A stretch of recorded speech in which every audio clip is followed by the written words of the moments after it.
On this edition of Memphis Energized, making our community streets brighter and safer. How a partnership here in the Mid-South is turning trash to treasure and honoring workers who have gone above and beyond. We'll talk about those stories and more on this edition of Memphis Energized.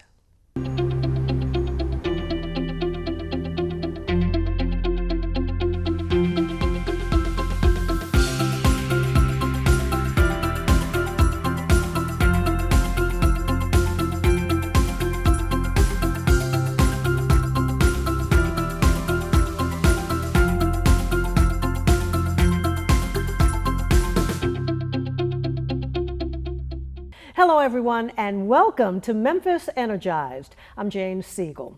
We have a special guest with us in the studio today, Brad Gates, who is acting assistant manager at MLGW, working on a special project which will illuminate a section of our viewing area. Welcome, Brad, and thank you for being with us today. Now, a special section of Cordova. Where in the Cordova area exactly? Well, I'm glad to be here. Thanks for having me.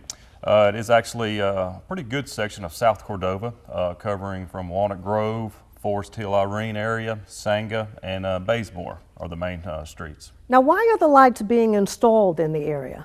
Well, back in 2012, the city annexed South Cordova, and with an agreement we have with the city, we have 5 years from that date to install street lights. And how many are being installed? We're going to install approximately 680 street lights in this area that I mentioned earlier. Now that's a lot of street lights. When will they be installed? How long will it take? Our deadline that we set for MLGW is June 30th, 2016. Okay. Now, you have to install the poles, of course, and there's light on top of it.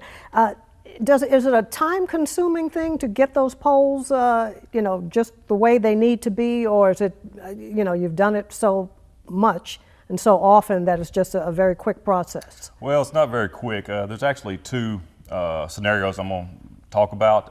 If there's existing wood poles, we are putting some lights on these existing wood poles, and that process is a lot quicker. The majority is underground fed with concrete standard poles, which is going to require a bunch of boring and installation of conduit and cable underground. That process can be tedious, and it is a lot slower than the overhead installations. So should residents expect disruption or inconvenience in their service? They should not expect any interruptions in their service, but there will be heavy equipment in the area, and lawns and grass areas may be disturbed, but we will repair it once we get completed with the installation. Okay, wonderful. So then everything will be illuminated and safer area?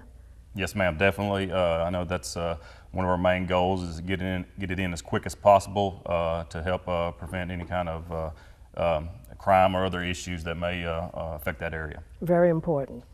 Thank you very much for joining us today, Brad Gates, and thank you for explaining what Cordova customers can expect over the next year with the streetlight project. We appreciate it. My pleasure. Thank you all.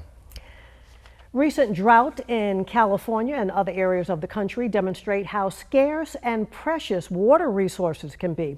Although Shelby County is blessed with plentiful water and the aquifer that supplies our drinking water is not at any risk of running dry, it's still important to conserve. Here are a few points to consider and tips to reduce consumption. Running a tap can waste 2 gallons per minute and increase your water bill. Instead, keep a supply of drinking water in the refrigerator rather than letting the faucet run until cool enough to drink. You can also fill a drinking glass with enough water to brush your teeth instead of continuously running the faucet. Plug the sink to capture enough water for your shave instead of continuously running the water. Recycle instead of wasting it down a drain by watering your plants from a fishbowl or aquarium and from your pet's water dish when it's time to replenish their water. Fill the kitchen sink with a few gallons of water for dishwashing and then rinse all together to save approximately 10 gallons. Repair all household leaks inside and outside faucets, toilets, water heaters, hoses, and washer connections to save more than 11,000 gallons per year, or enough to fill a backyard swimming pool. One man's trash is another man's treasure. Those words especially ring true when you visit the North Shelby landfill.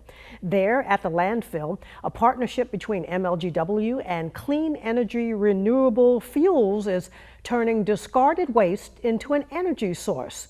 For more on the story, here's Memphis Energized Rhonda Langston. Have you ever thought your household garbage could play a role in a green initiative and even make money to boot? MLGW has. All that landfill gas brewing underground is no longer going up in smoke. Through a public-private partnership, those gases are now captured and converted into a renewable gas. Plus, it's creating $250,000 annually to MLGW's budget, which helps keep MLGW's rates low. The amount of energy that comes out of this landfill is enough to heat 8,200 homes, and that's a tremendous number. Each day, 200 sanitation and private trucks dump bags and bags of trash and debris. Then, heavy equipment operators bury the mix of broken chairs, wrapping paper, and even a lone rubber ducky. As the trash decays, methane gas builds up inside the mountains. And the more the garbage comes in, the more the bugs like it. And there's bugs in this landfill, anaerobic bugs, that basically use that garbage as fuel, or that's their food, if you want to look at it that way.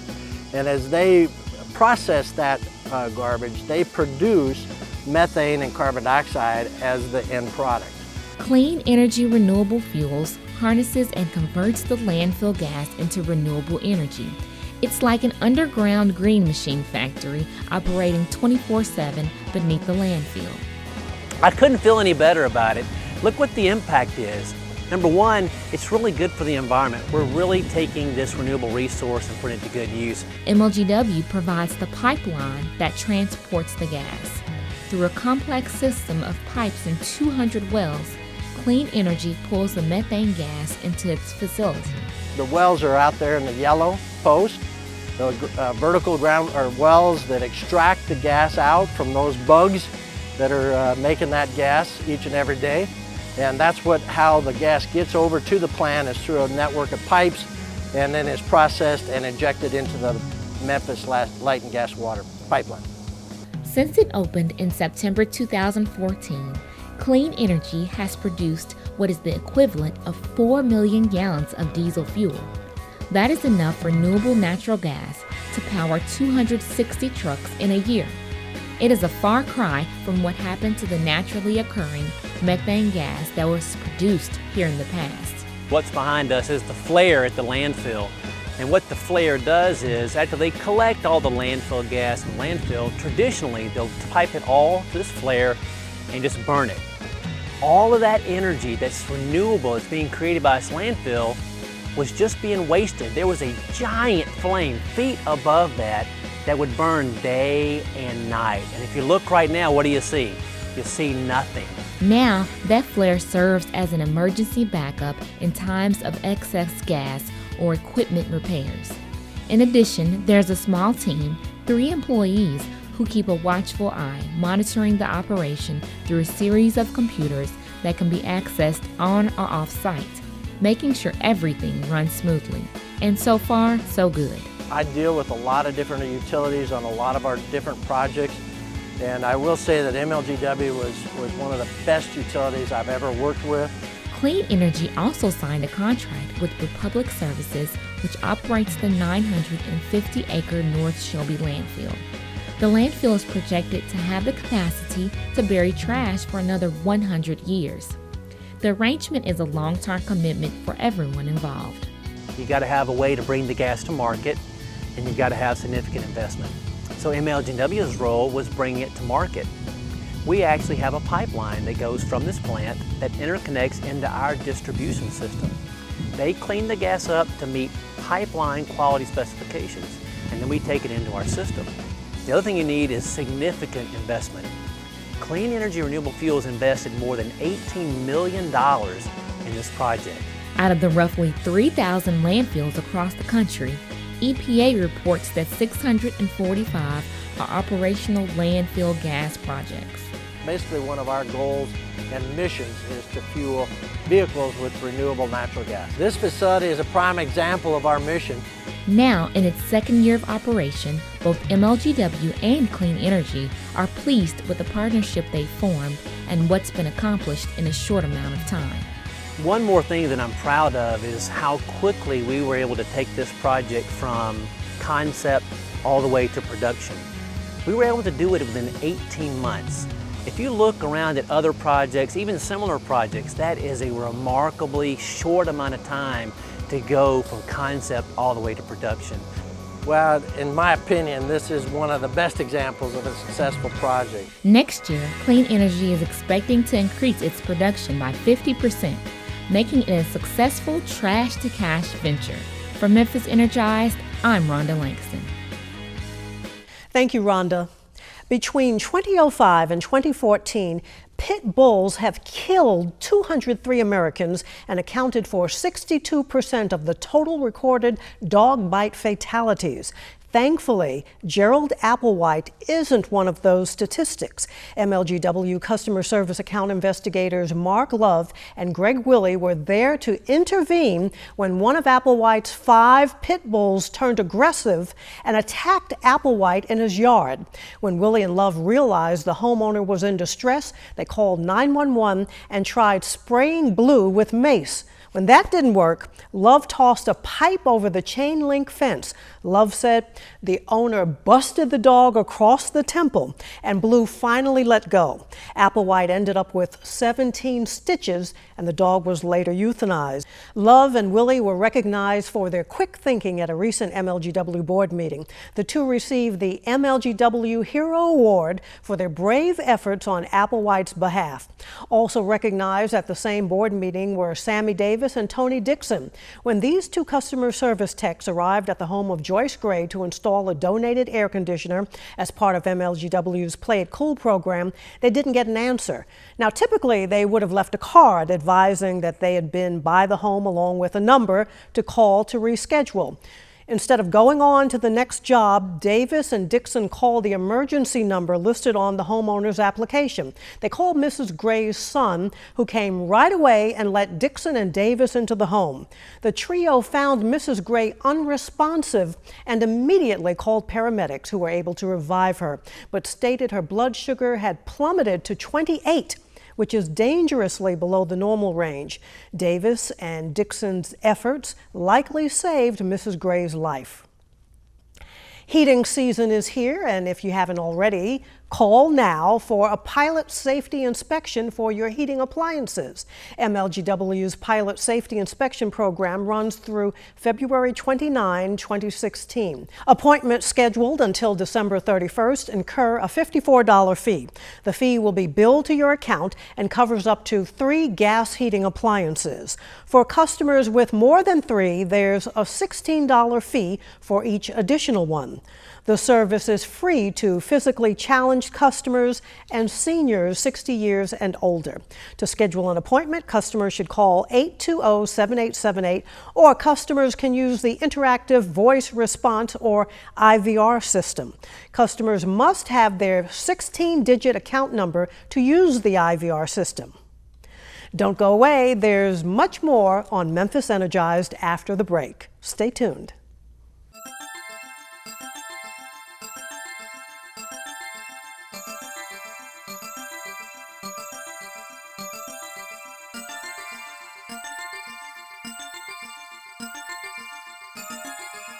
Connect with MLGW. We can help. Go to MLGW.com for bill payment, analysis, service transfers, outage updates, and more. Connect to us on Facebook to share comments and ask questions. On Twitter, you can give us a tweet. Connect to our blog for news and updates. Watch how-to videos on YouTube. Connect by downloading iPhone apps. Get text message reminders. Stay connected with MLGW. We can help. George! Yes, dear. George! George! What now, Gladys? That man next door is digging again. Not again. I bet he didn't call 811 before he dug.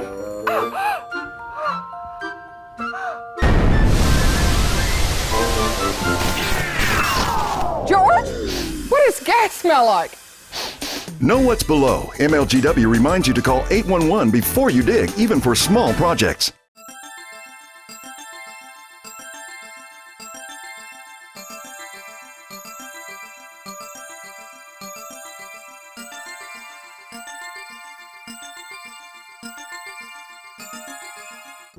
Welcome back, everyone. It's an annual event held on the University of Memphis campus that focuses on sustainability. Tiger Blue Goes Green brings together community partners to focus on environmentally friendly practices. Here's Rolf Hondian to tell us more about the event and MLGW's participation. In early October, academic, civic, and government groups gathered on the U of M campus to share ideas, inventions, and information at Tiger Blue Goes Green. The major focus for the day was increasing awareness of environmentally friendly practices. We're trying to make students, staff, and anyone who comes on campus, anyone's welcome to join us, aware of sustainable energy systems, sustainable lifestyles. We've got exhibits that have to do with things like how do we acquire energy in a sustainable way. We've got exhibits about how do you use energy efficiently. We have exhibits by the urban gardens people. It's all about what we would generally call sustainable lifestyle. Part of encouraging a substantial lifestyle includes promoting conservation. MLGW had a booth at the event to provide tips and energy-saving kits. We always promote lowering utility consumption, and a lot of people look at that and they're not real sure what that means. Because a lot of the questions have been, well, I keep my lights off, but lights are not the biggest consumer of consumption now. Basically, we're trying to get them to look at utility bills and pay attention to thermostat settings, because it's easy to set the thermostat and forget where you set it at, and then you're gone for 10 hours, but the house doesn't know that you're gone, and it's still going to be consuming energy. So kind of educating them on the things that they can do that are simple for them. In addition to the various vendors and exhibits, electric cars and even a quadricycle, a four-wheeled bicycle that drives like a car, were on display. Professor Hochstein hopes the exposure to new concepts and innovation will generate another kind of renewable resource that's available to everyone: imagination. I think having an event like this introduces, especially our students, but I'm out here, I learn something new every year. The people that are out here exhibiting learn something from the other exhibitors, and it gets you thinking. And if you're thinking about things, then your imagination kicks in, and you can think of new ways of doing it, better ways of doing it. So I think of this event as a stimulus to get me and hopefully everybody that participates thinking about these issues and hopefully coming up with better approaches. Tiger Blue Goes Green has already hit the goal of fueling ideas for better approaches to power generation. An inspired graduate student helping out with the event is dreaming up ways to use the Mississippi River as a clean energy source. And my current thesis is working on how to actually convert river kinetic energy into power so we can actually have a clean power generation. And my focus is to actually extract more energy out of the river by creating a channeling device that will lead the water flow and concentrate the power so the water turbine will be able to extract more power, more energy out of it. In turns, it will be able to generate some really clean energy. Yen, a mechanical engineering student, is passionate about clean energy. For others, their passion may be recycling or something else. As a proponent for a more eco-friendly world, Hochstein believes that's the point of Tiger Blue Goes Green, for people to find what's important to them and then do what they can to make a difference. I can't remember who said it, but the famous quote says that just because you can only do a little doesn't mean you shouldn't do something. And each of us can't do much. Each of us has a little impact, but if each of us does something, whether it's on the conservation side or whatever it is, if someone contributes to making the way we live more sustainable in the long run, it'll be a better living environment for everyone. If you aren't sure where to begin with conservation efforts at your home, give MLGW a call at 528-4188. MLGW offers a free Energy Doctor program. Trained techs come to your home and make recommendations that will save money and energy. It's a step in the right direction for a more sustainable Mid-South. For Memphis Energized, I'm Rolf Hondian. Thank you, Rolf. Due to regulatory changes by the banking industry, beginning November 15, MLGW can no longer allow customers to make phone payments by entering their banking or credit card information. This change protects customers from identity theft and reduces fraud when using the Interactive Voice Response IVR system. With this new change, customers must first create an IVR login or phone pay ID and PIN using MLGW website's My Account feature. My Account will store payment preferences and make bill paying via the phone easier. Now, if you haven't used it before, you'll need to activate My Account before you can create your IVR login and PIN. To get started, go to MLGW.com. My Account is the top left-hand corner. You will need your 16-digit account number, your My Account access code found on your utility bill, and an email address. Fill out the online form, including an IVR login and PIN, and you're all set to make phone payments hassle-free.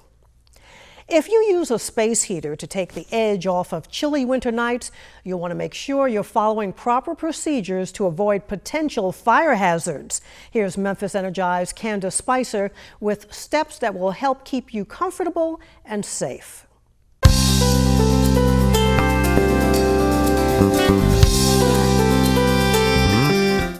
Using portable space heaters has become one of the most popular ways to keep you warm during those bitter cold winter nights.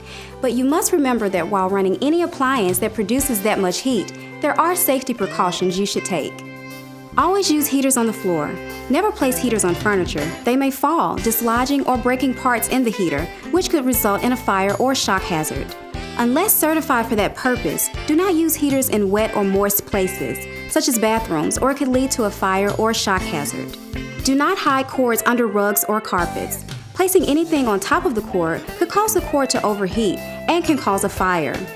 Also, do not use an extension cord unless absolutely necessary. Broken heaters should be checked and repaired by a qualified appliance service center. Do not attempt to repair, adjust, or replace parts in the heater yourself. Following these safety guidelines will keep you safe and warm on cold winter nights.